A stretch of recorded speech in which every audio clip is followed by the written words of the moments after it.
இப்பொழுது சிறப்பு விருந்தினராக வந்துள்ள ஜார்க்கண்ட் மாநில ஆளுநர் மாண்புமிகு சி.பி. ராதாகிருஷ்ணன் அவர்கள் சிறப்புரையாற்றுவார்கள்.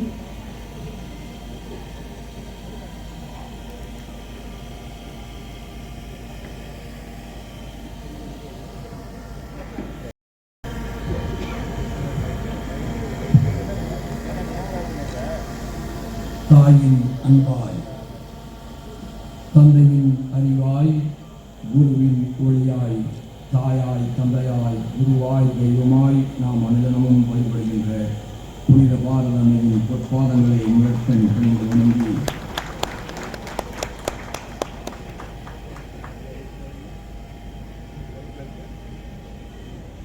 மேலால் இந்திய திருநாட்டினுடைய ஜனாதிபதி நம் அன்பையெல்லாம் ஓரங்கே விட்டிருக்கின்ற மாண்புமிகு ராம்நாத் கோவிந்த்ஜி அவர்களே, அன்பை எப்படி வெளிப்படுத்த வேண்டும், அதிலே ஆன்மீக உணர்வு எப்படி பொங்கியற வேண்டும் என்பதை நமக்கெல்லாம் உள்ளத்தில் ஒளியாய் புகுத்துகின்ற இறைவனை நாம் நேரில் கண்டதில்லை, ஆனால் குருவின் மூலமாக அந்த இறைவனை காண முடியும் என்பதை நமக்கு எடுத்துக்காட்டி இருக்கின்ற நம் அன்பையெல்லாம் ஓரங்கே பெற்றிருக்கின்ற ஸ்ரீ சக்தி அம்மா அவர்களுடைய திருவடிகளையும் பணிந்து இங்கே வருகை புரிந்திருக்கின்ற ஆந்திர மாநிலத்தினுடைய வனத்துறை அமைச்சர் பாசத்திற்கினிய சகோதரர் ராமச்சந்திர ரெட்டிகார் அவர்களே, மேடையிலே வீட்டிருக்கின்ற பூஜனிய சாமிஜி அவர்களே, பத்திரிகை சகோதரர்களே, இங்கே திரளாக கூடியிருக்கின்ற பாசத்திற்கினிய தாய்மார்களே, அன்புள்ள கொண்ட சகோதர சகோதரிகளே, உங்கள் அத்தனை பேருக்கும் சக்தி அம்மாவினுடைய இந்த ஜெயந்தி விழாவில் நான் என் வணக்கத்தை இறுத்தாக்கிக் கொள்வதிலே பெருமை கொள்கின்றேன். அம்மா அவர்களோடு எனக்கு ஏறத்தாழ 27-28 ஆண்டு காலம் அம்மாவோடு பயணிக்கின்ற, அவர்களை பார்க்கின்ற, அவர்களை தரிசிக்கின்ற, அவருடைய அருளை பெறுகின்ற பாக்கியத்தை பெற்றிருக்கிறேன். அப்படி அவரோடு பயணிக்கின்ற நேரத்தில் எல்லாம் நமக்கு ஒன்றே ஒன்றுதான் கிடைக்கிறது. எவ்வளவு மனச்சோர்வு இருந்தாலும் அத்தனையும் அவர் அகற்றிவிட்டு புது பொலிவோடு நாம் செயலாற்றுகின்ற திறனை நமக்கு தருகின்ற சக்தியை அம்மா நமக்கு தருகிறார். நான் இதை ஏன் இங்கே குறிப்பிட விரும்புகிறேன் என்று சொன்னால், அம்மாவினுடைய அருள் நம்மை இமயத்தை கூட அசத்தி பார்க்கின்ற சக்தியை தருகின்ற ஒரு அருள் என்பதை நாம் அனைவரும் உணர்ந்தே இருக்கின்றோம்.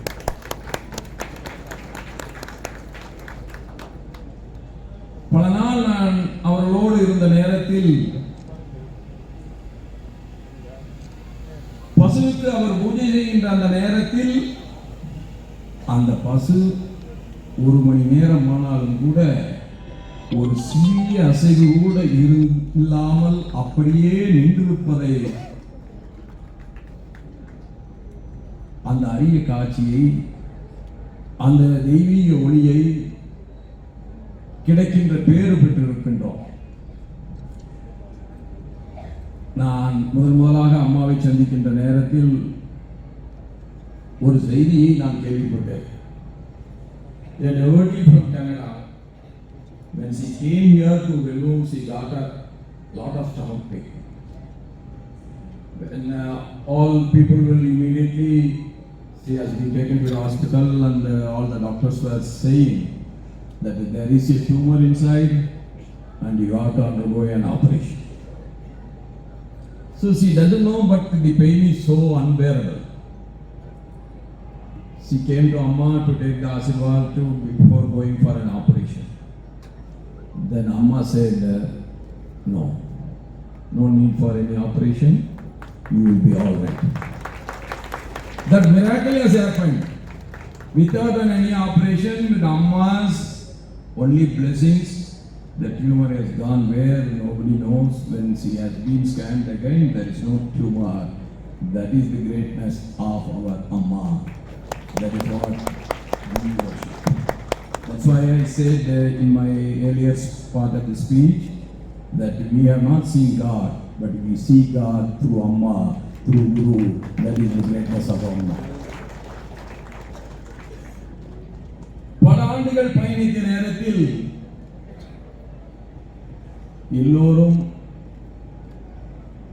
எல்லோருக்கும் ஆன்மீக வழியை மட்டும் தருவதைத்தான் போதிப்பார்கள், நாம் பார்த்திருக்கிறோம்.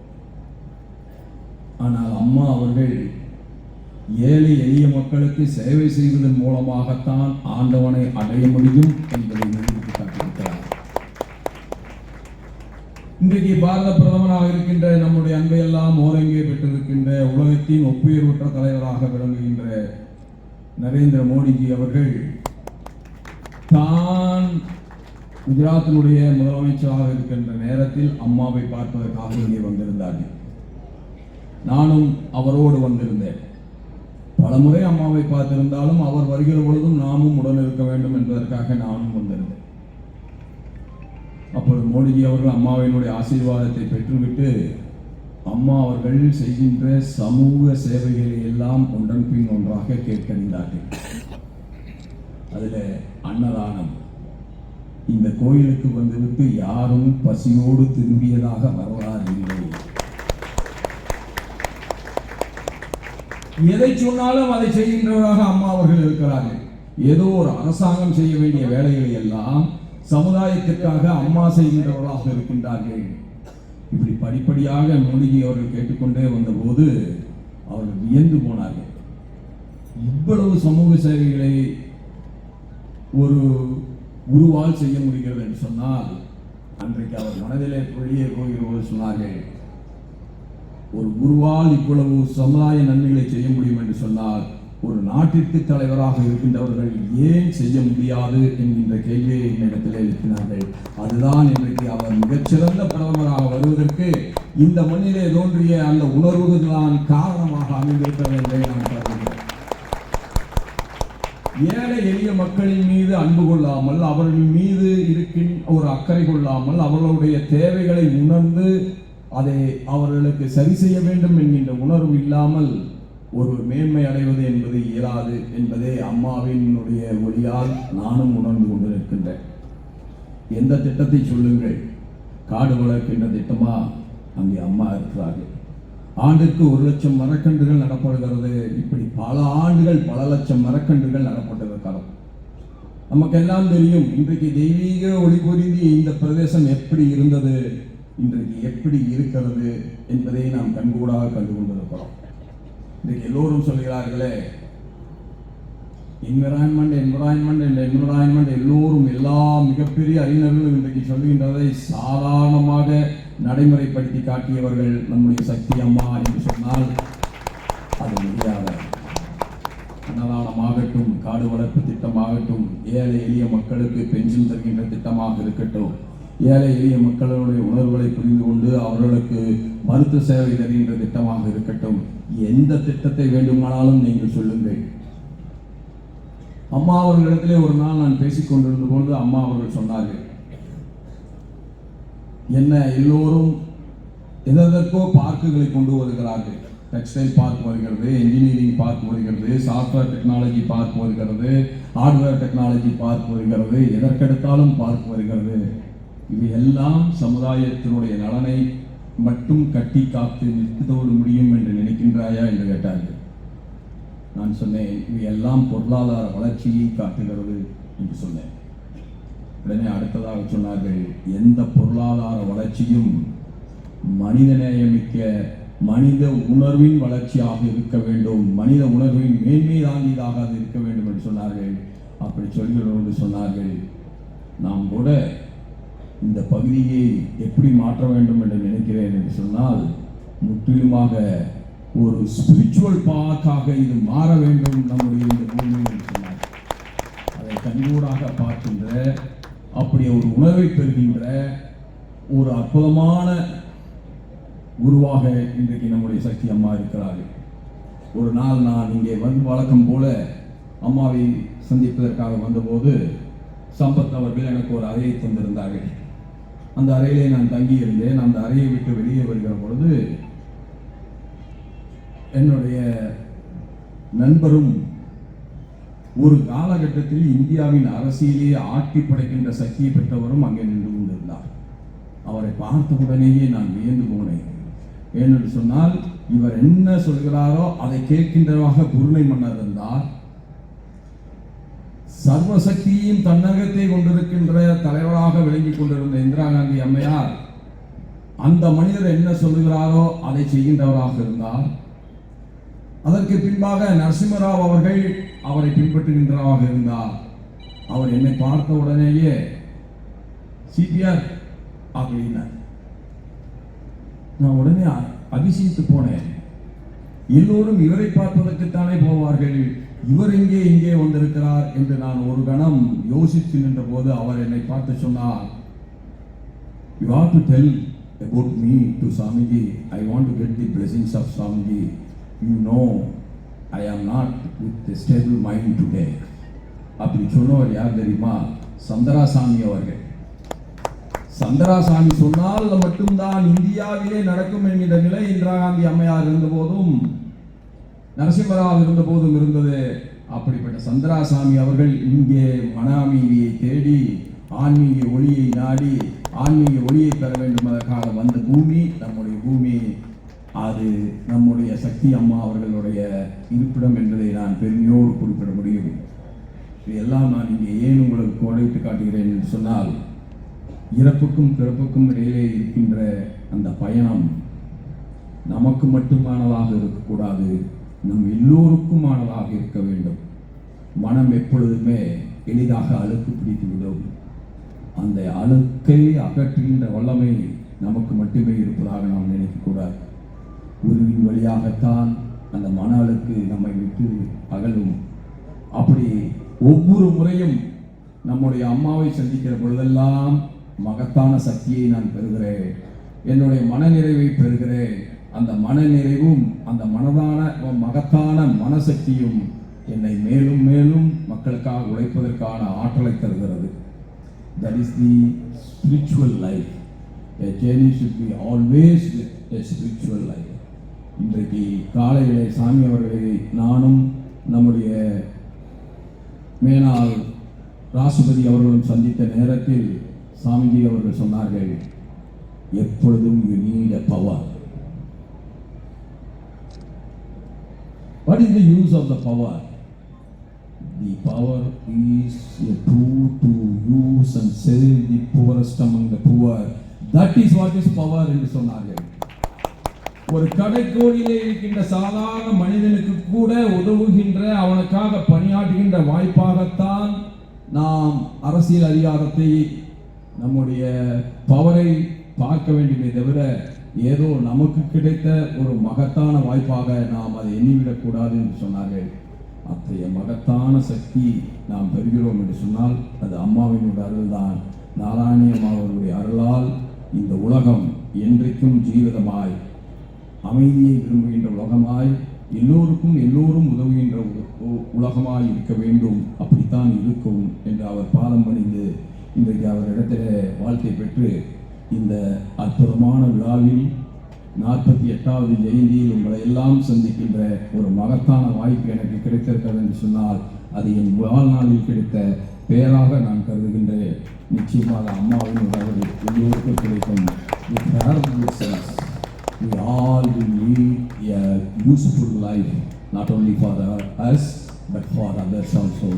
என்று சொல்லி நன்றியுணர்வோடு என்னுடைய உரையை நிறைவு செய்கின்றேன். நன்றி.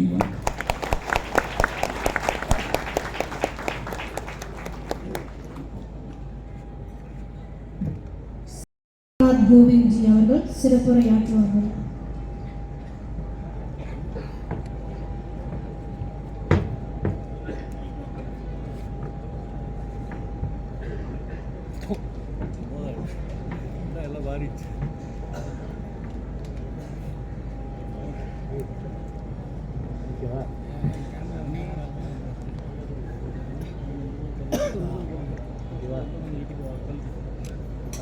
Honorable Governor of Jharkhand, Sri C.P. Radhakrishnan Ji, His Holiness Sri Shakti Amma Ji, distinguished guests, devotees and disciples, ladies and gentlemen. सर्व मंगल मांगल्ये शिवे सर्वार्थ साधिके शरण्य त्र्यंबके गौरी नारायणी नमोस्तुते.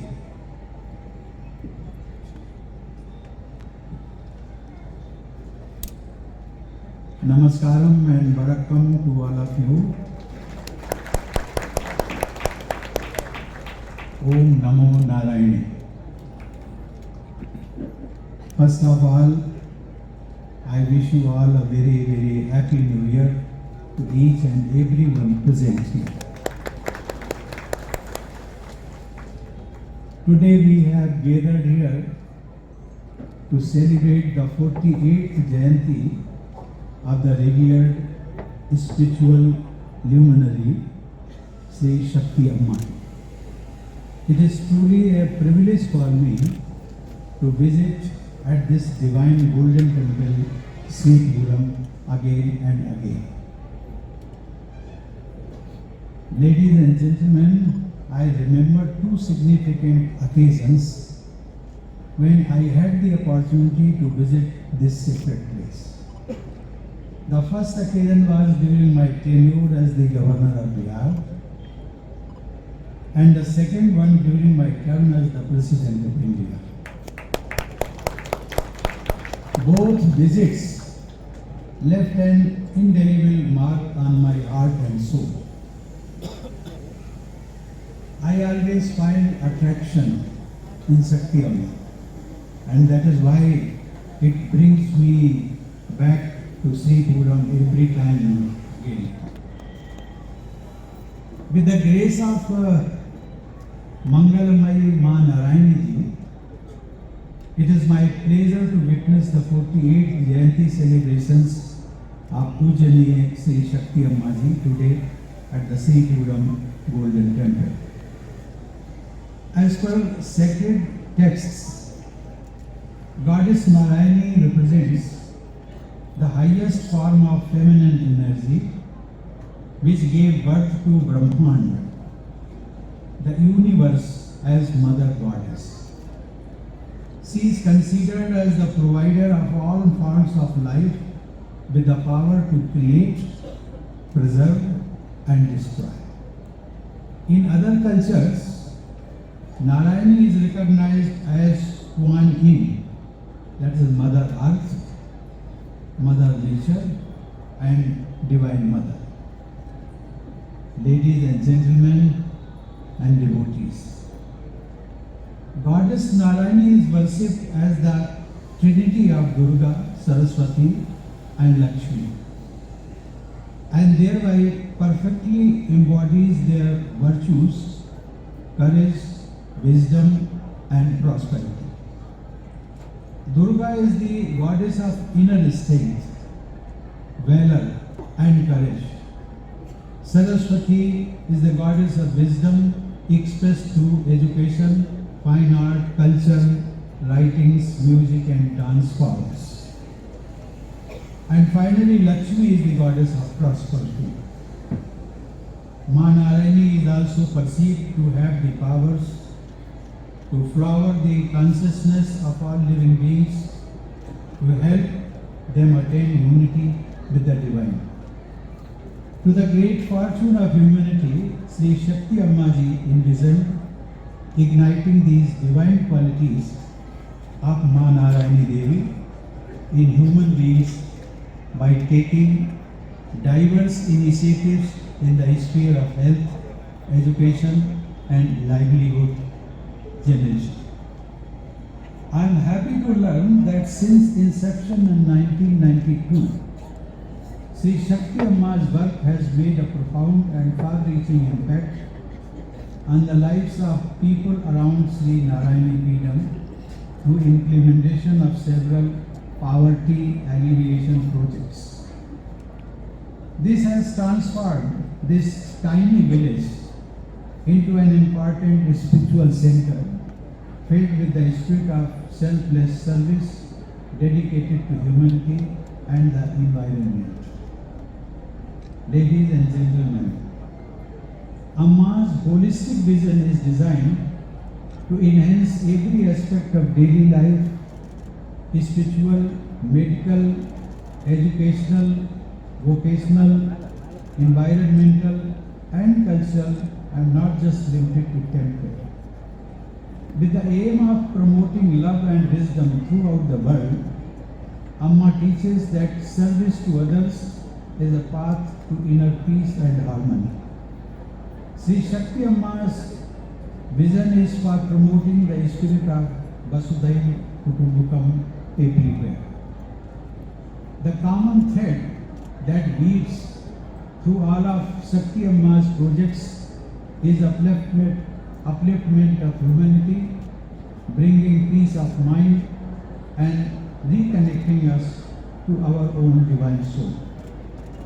I am happy to know about a wide range of initiatives taken by Sri Narayani Peetham in the sphere of education, building moral values, and spiritual transformation as part of Amma's vision to promote righteousness and harmony through universal brotherhood.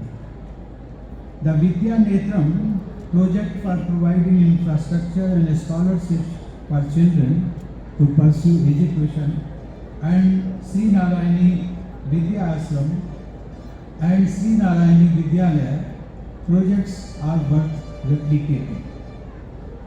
The wide-ranging initiatives taken by Sri Shakti Amma in the field of public health care, such as the Arogya project for providing primary health care and health screening facilities, support for medical education, and setting up the first center in India dedicated to 3000 years old Siddha School of Medicine are laudable. Dear devotees, Sri Shakti Amma's thoughtful initiative through creating women's self-help groups for women in difficult family circumstances by promoting livelihood generation will ignite Devi Narayani's Shakti in each such woman. Similarly, the tribal development program for supporting the disadvantaged communities of the rainforest region will enhance their educational and career prospects. The Bhakta Sabha initiative to provide an opportunity for aspiring devotees to serve the society through rendering humanitarian services is a unique measure to align Karma Yoga with Bhakti Path. In long run, such a thoughtful initiative will have a long-term multiplier effect by igniting Daivik Shakti in each volunteer. Dear devotees, I am glad to see the new look of this impressive Mahalakshmi Golden Temple, which, as informed to me, is the biggest Hindu golden temple in the world. The beauty of this temple gets magnified by the vision of Pujani Sri Shakti Ammaji and the efforts of Sri Narayani Peetham in guiding humanity to righteousness, to awaken the spirit within and fostering deeper connection with the divine. Pujani Amma says, and I quote, "You cannot experience unconditional love without sharing and helping others." Unquote. His words are universal guiding principle for humanity, for eternity. Let us all pledge today to help all needy people to the extent we can. I wish Pujani Sri Shakti Amma a long life full of huge capacity to fuel Daivik Shakti, that is divine power of Mahalakshmi, Mahasaraswati and Mahadurga in each living being. Dear devotees, many people in the world, I have heard, they regard Shakti Amma as the incarnation.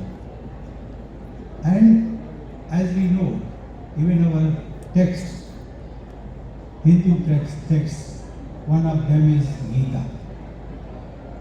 In Gita, Lord Krishna says, Yada yada hi dharmasya glanirvavati bharata abhyutthanam dharmasya tadatmanam sajamyami. And this is the indication that in this world, whenever there is difficulty, sorrows, cruelty against humanity, some or the other, they take the birth, they come to this land to give a solution to the humanity. And in that way, I look at Sri Shakti Amma in that way. He is, people may, those who have got faith, they do believe, but even those don't have he has been, there have been many occasions when he has been shown the miracles, miracle power that he has got from the Lord. Finally, seeking the blessings of the Divine Mother Sri Narayani, I pray for universal welfare, happiness for all, and Sarva Kalyanam. Thank you. Jai Hind.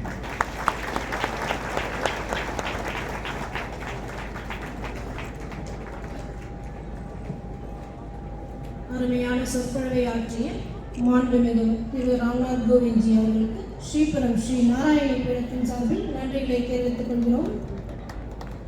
அடுத்த நிகழ்வாக ஆந்திரா சுரங்கத்துறை, வனத்துறை மற்றும் எரிசக்தி துறை அமைச்சர் பெத்திரெட்டி ராமச்சந்திரா ரெட்டி அவர்களின் தலைமையில் திருமலை திருப்பதி தேவஸ்தான பிரசாதம் ஸ்ரீ சக்தி அம்மா அவர்களுக்கு சமர்ப்பிக்கப்படும்.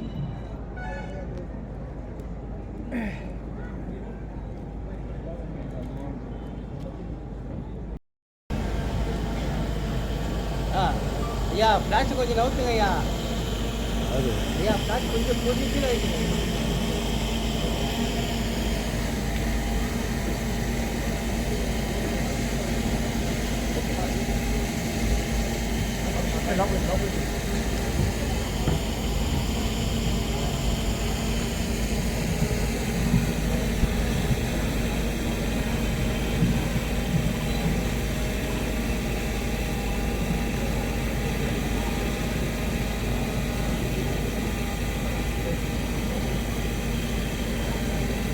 ओम ऋषशैलाधिप एव दैव तन्नः ऋषभाद्रेश्वर एव दैव तन्नः फणिशैलाधिप एव दैव तन्नः भगवान् वेङ्कट एव दैव तन्नः श्री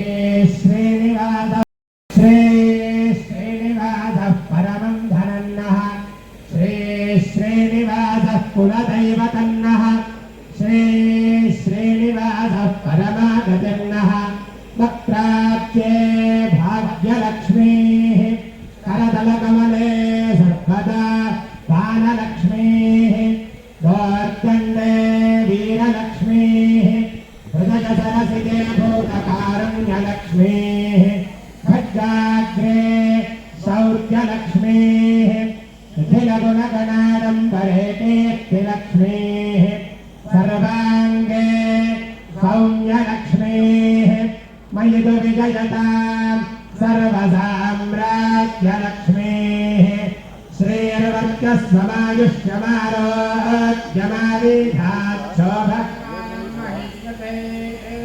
धान्यं धनं पशुकाय कल्याणनिधये श्रीवेङ्कटनिवासाय श्रीनिवासाय मङ्गलम्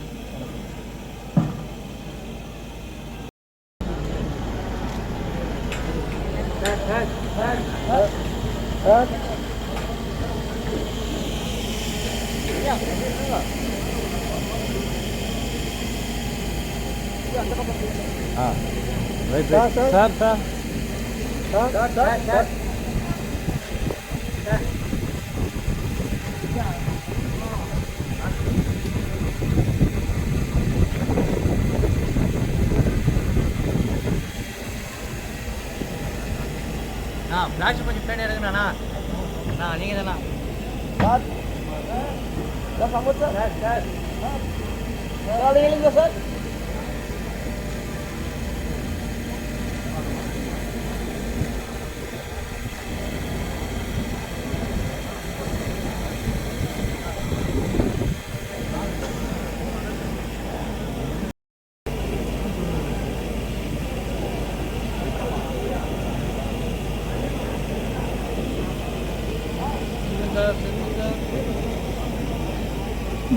யாரு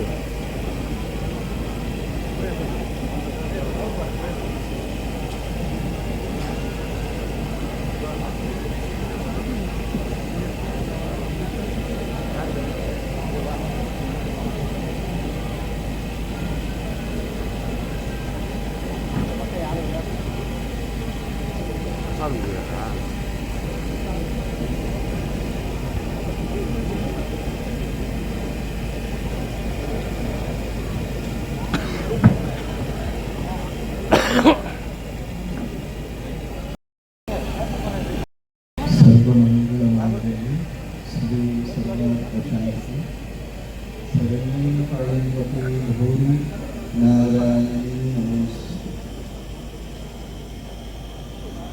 உலகத்தில் இருக்கிற ஒவ்வொரு மனுஷனும் அருள் கிடைக்கும் பொழுது அந்த வாழ்க்கையிலே ஆனந்தம் சந்தோஷம் அன்பு உள்ளத்தில் அதிக அன்பு அந்த அன்பை இன்னும் அதிகமாக்கி அதற்கு பலன அம்மாவினுடைய அன்பை வாங்கி அருளோட வாழ்க்கையில் எல்லா குறைகள் நீங்கி ஆனந்தமா சகல லோகத்தில் இருக்கிற சகல ஜீவனும் சந்தோஷமாக இருக்கணும்னு ஆசைப்படுறேன்.